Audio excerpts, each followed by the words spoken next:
get for your ministry, your your company, your bowling team, no reason. your church, yo mama. Yeah!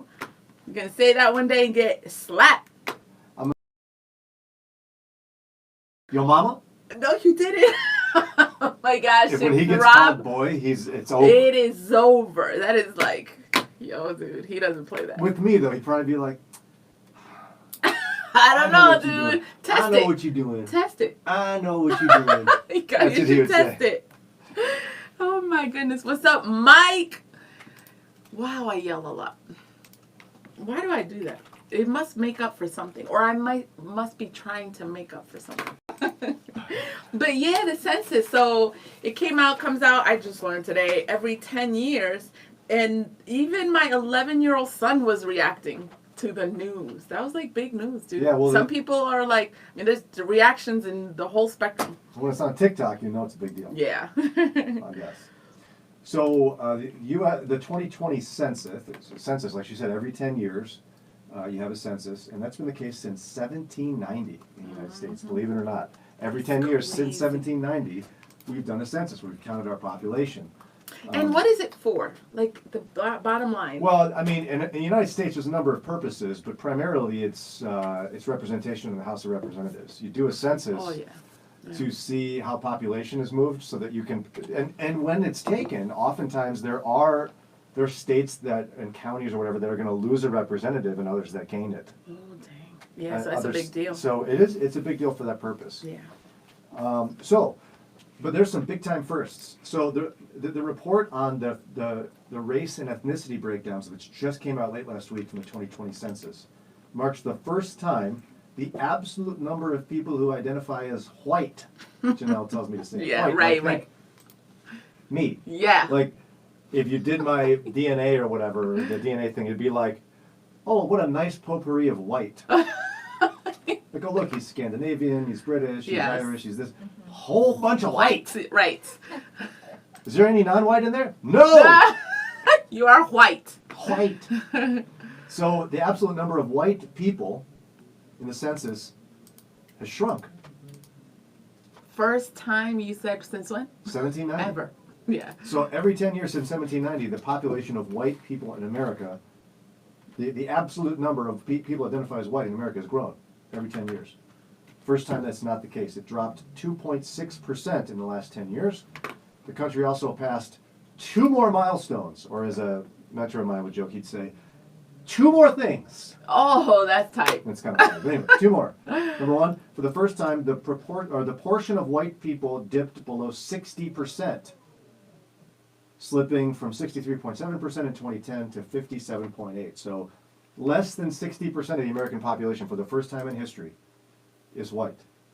On top of that, when you look at the number of, if you take everybody under the age of 18, the majority of people are people of color. Wow. So the majority of people under 18 in the United States of America are not white. 52.7% are Asian, Latino, African American. There's other subcategories, of course, but that's the 3 general categories other than white. So the largest gains in that group, interestingly enough, when you break it down, are among Hispanics, who doubled their population over the last 3 decades. Let's give it up! Yeah! And in 2020, they're believed to account for half of the nation's growth since 2010. So any growth the nation's had since 2010, half of it is attributed to It's about Latino to be people. Music all up and down the street. Can you imagine this country like... Yeah! So Asian people, who made up about 3% of the population in 1990, has doubled their share since then, now 6.1% of the population, while black population, interestingly, stayed steady at 12.1%. Yeah. So the majority of non-white people in America are Hispanic, followed by African American or black, followed by Asian. Which means that, according to statistics and projections, Jannelle said 2050. This Washington Post article says 2045 is when the number of white people in America will fall below 50% of the population. So our question on this, because there's been a lot of commentary out there, some of it I look at it and I go, really? You said that? Like, out loud? my question becomes, what does Christian commentary about this statistic sound like? I mean, it's a big deal. First time since 1790, the white population has shrunk. Yeah. It's the first time. Yeah. That's a big deal. And the number of people that identify as not white is increasing steadily. So, what's Christian commentary sound like on that? What was your reaction? I was like, oh, okay. Really? Why? What do you think my reaction would be? You're gonna be. I don't know exactly, but I don't feel bad, but part of me is like, should we be like, oh, who cares? Like, should that excite us? Like, is it really neutral?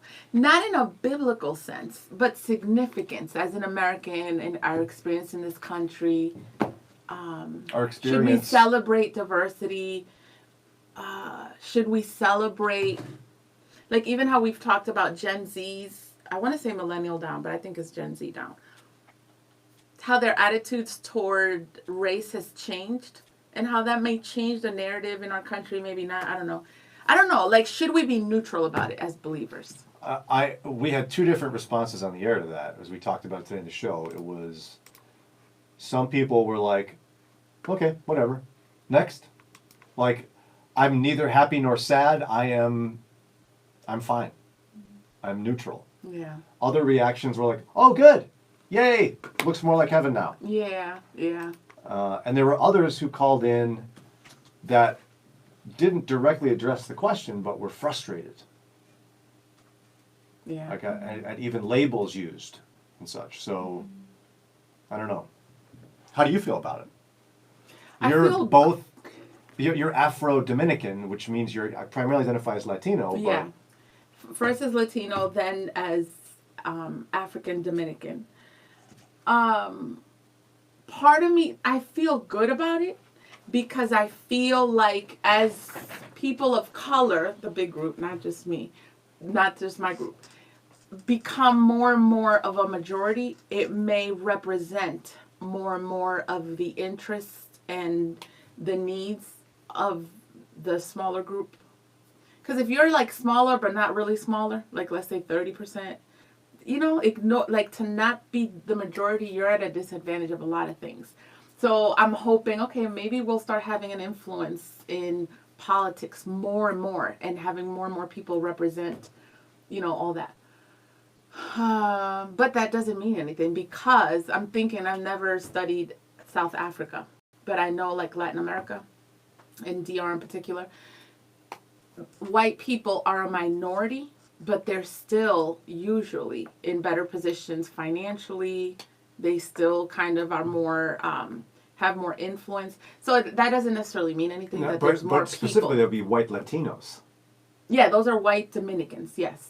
Which is a fascinating thing over the years in terms of categories. Like if I'm in a census box, I'm checking white non-Hispanic. Yeah. Because people have to know there is a difference. There is a difference.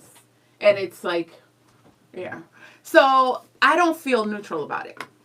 But in our conversation, I was like, man, should I?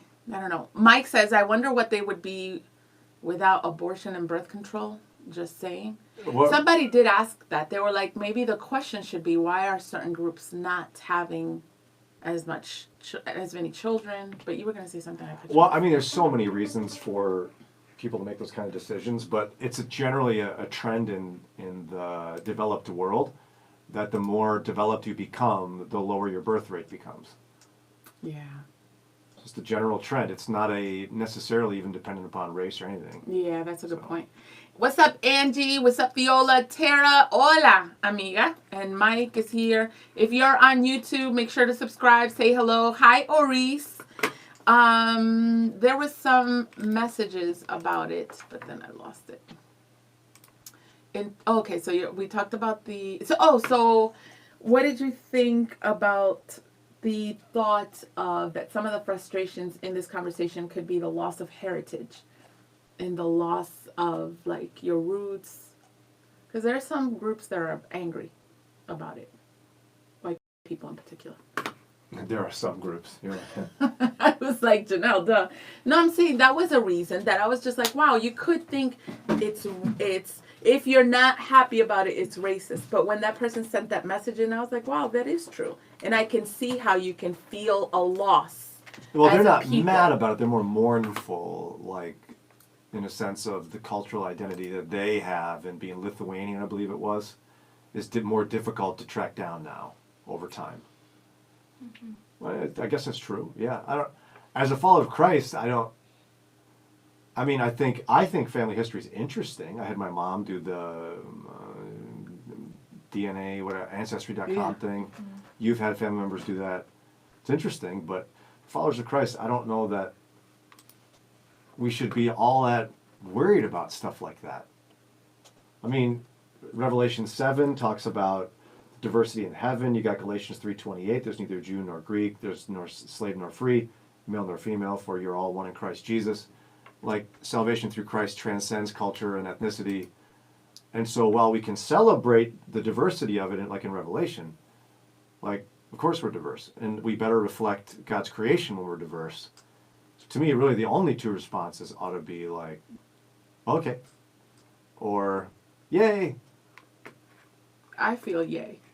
Because it's just cool to have more and more. Like when you said increase in Hispanic, I'm like, oh, that's cool, to see the country changing. But I could be wrong. Usually she is. I know. Mommy's here and she's watching Dominican Republic. What's up, Mommy?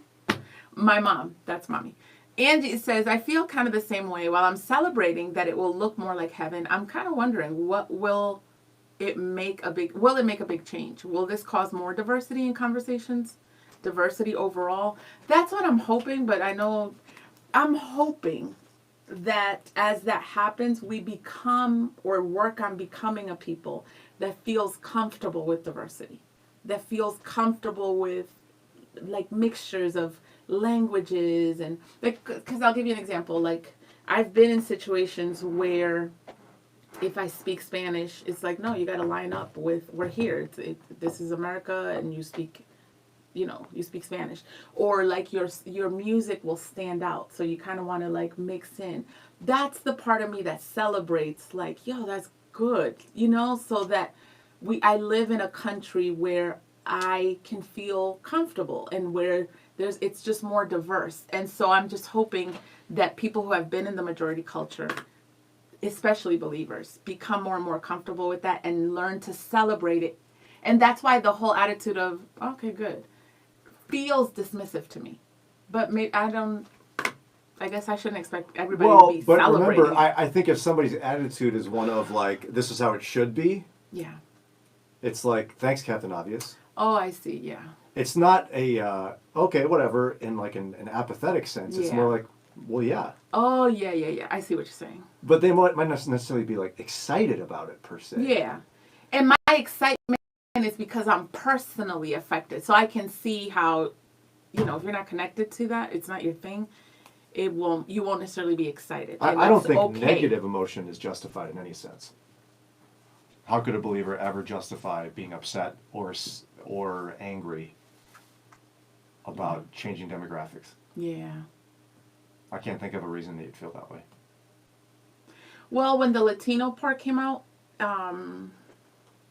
I wondered if it upset people to know that some of those numbers is immigration and feeling like the taking over, I'm going to be a little hyperbolic, of like taking over of your country. Are you trying to do that? Are your people trying to do that? No. Like when you guys hang out, just your family? Yeah. And like Len's not around, your sisters, your mom, you guys are like, now we would take over. Yeah. Is that no? No.